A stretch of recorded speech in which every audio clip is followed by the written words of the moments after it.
the NHRA Winter Nationals at Pomona, California. Over $250,000 up for grabs, nearly 100,000 spectators on hand at the LA County Fairgrounds to witness this action-packed event. Friday and Saturday, busy days for everyone. A lot of work to be done by the crews on the fuel cars as a slippery track, combined with the new horsepower found during the winter months, produced lots of tire smoke and disappointing time slips. Super stockers were not without their problems either. Some of the competitors having their share of motor troubles, others having more than their fair share of handling problems.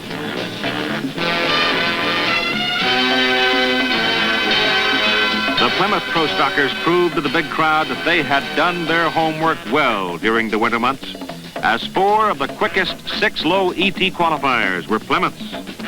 Sox and Martin's 2 entries led the attack, qualifying 1 and 2, with Grother and Banky not even a tenth of a second behind.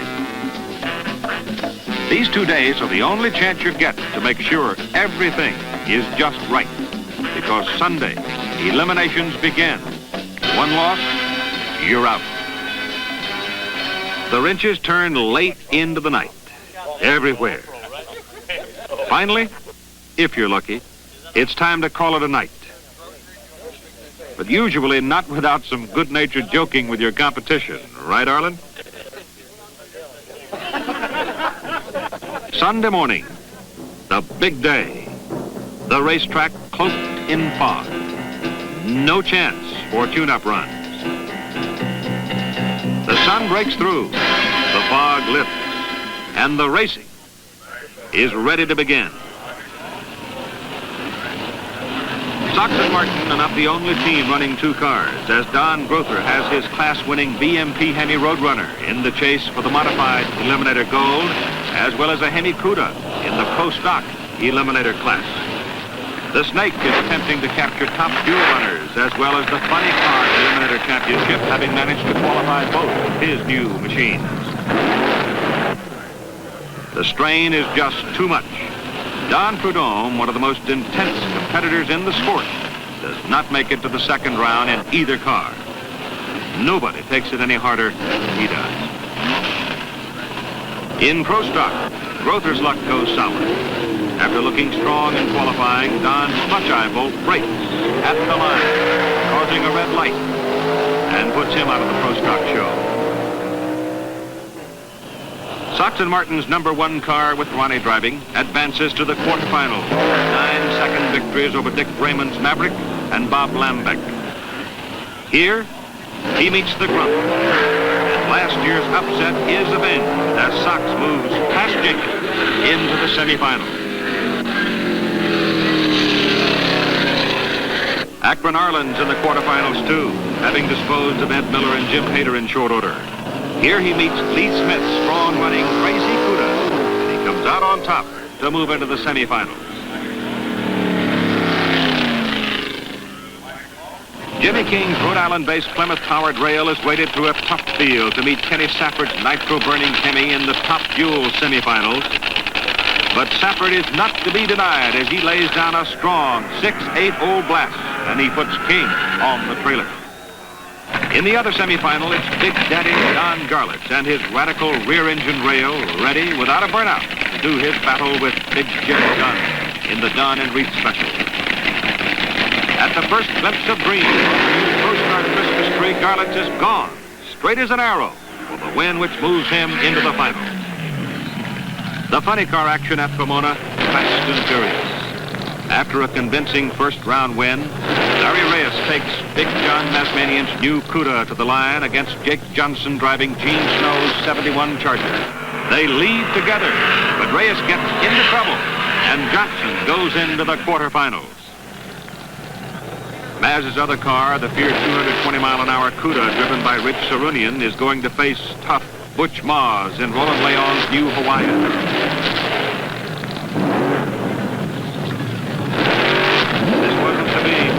Day, Rich Sarunian let too many horses loose at the start and wound up reaching for the sky.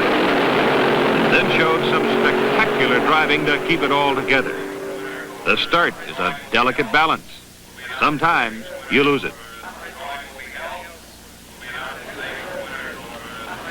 With his pro stocker out of it, Don Groton turns all of his attention to his modified production Roadrunner, which is being driven here by Butch Lee. A string of solid off-the-record runs have brought the car to the semifinals, where it'll face this patriotic AMP Camaro. The Roadrunner gets the handicap start, holds on to win, and advance to the modified Eliminator Final. Now it's the Pro Stock semifinals. Canadian Supercar Clinic demon John Petrie spurring off against Money Sox. This is the race that'll advance one of the two pros to the finals.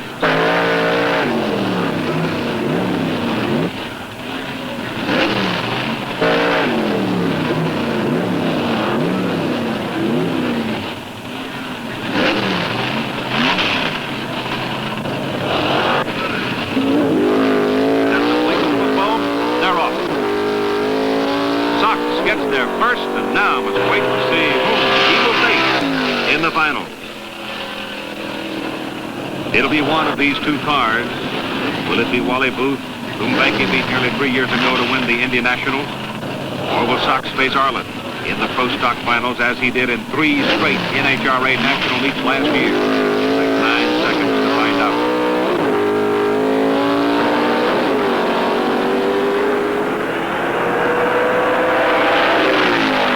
Wally Booth will go up against the seemingly invincible Sox and Martin team. Well, this is it, the modified Eliminator Finals. Don Groton's brand new Roadrunner going against national champion Carol Caudle in his FMP Chevrolet. A lot at stake, and Don knows it. In 1969, he drove his Hemi Cuda to the Superstock Eliminator title here at the Winter Nationals. The modified car gets the big handicap. There he goes. He's going to have to come from way behind to catch him. Can he do it? No. He broke the existing national record trying to catch the flying Caudle.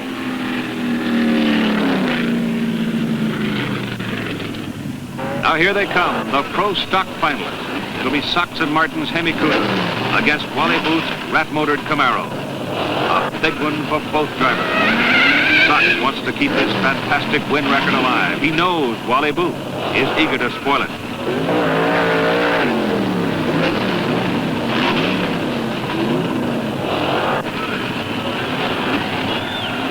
There they go. Sox up the hole first.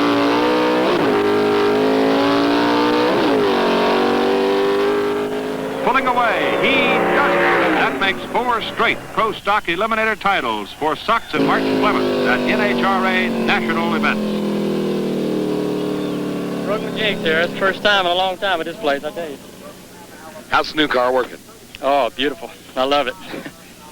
Banky had his share of problems in the semifinal run, but you handled Booth without any trouble.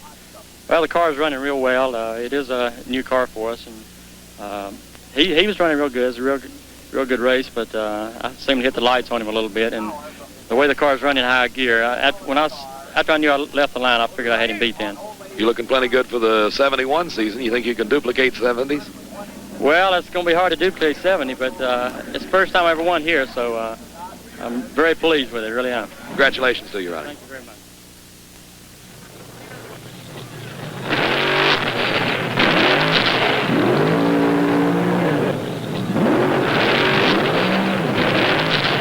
Leong repeat his thrilling funny car Eliminator win at last year's Winter Nationals.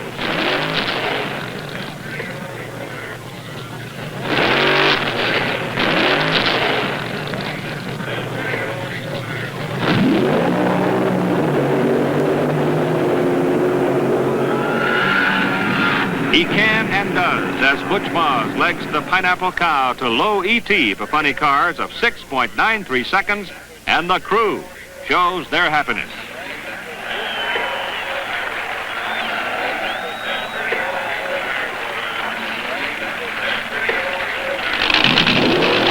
Unfortunately, the Top Fuel Eliminator crown was decided before the final race was run. What could have been an exciting race between two very different kinds of dragsters becomes a solo run for the legendary Don Garlits in his all-new rear-engine car. Kenny Safford's crew could not repair the engine damage which was suffered in his defeating of Jimmy King in the semifinals.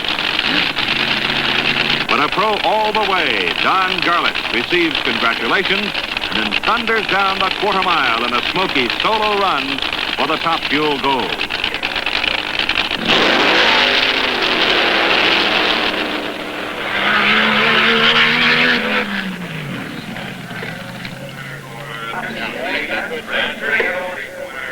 So that wraps the 11th annual NHRA Winter Nationals.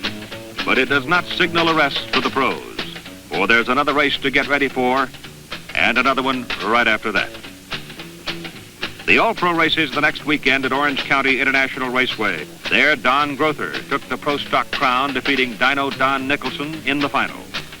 From Orange County on to Phoenix and the AHRA Grand American, as Arlen Banky drove his Hemi Duster to Pro Superstock Eliminator honors, while Don Grother took the GT1 Eliminator honors.